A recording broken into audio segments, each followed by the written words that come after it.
Greetings, I'm Professor K, and in this short video presentation we're going to see how we can use the CONCAT function to combine information in two or more cells. In this example we have three columns. In the first column, column A, we have the first name. In column B we have the last name. And in column C we want to combine column A and column B to create a full name. To combine the information in column A and column B into column C, we can use the CONCAT function along with the ampersand. Let's see how we do that. So the first thing we have to do is select the cell where we want the combined information to appear. In this case, we're going to be using cell C2. So I'm going to click inside of cell C2, and here I'm going to add an equal sign. The equal sign is followed by the concat command, which is all uppercase. So I'm going to type in a capital C-O, and from the menu, I'm going to select concat. Here it is. Just double click it. Now you have a open bracket. We next select the cell we want to combine. This is going to be A2. So I'm going to select that cell. Notice that the information for the cell that we selected is automatically appended to our formula in column C. I next type in an ampersand. After the ampersand, I'm going to type in a double quote.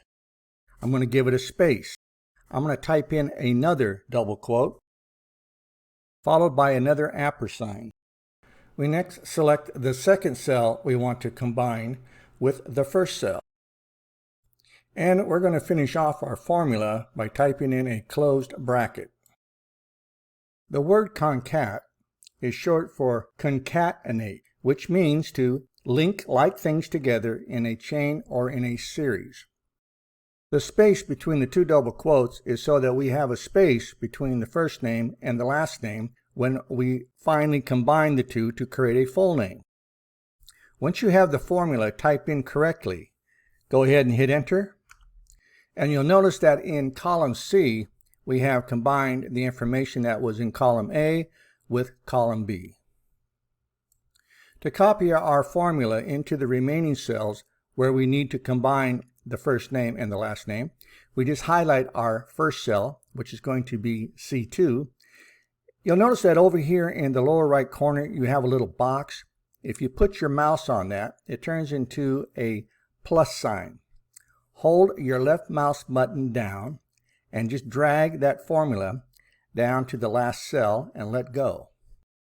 And now you have combined all the remaining information in column A with column B. And so in this short video presentation, we got to see how we can combine information in multiple cells by creating a formula using the concatenate command and the ampersand. I'm Professor K. Thank you for watching, and I'll see you in my next video.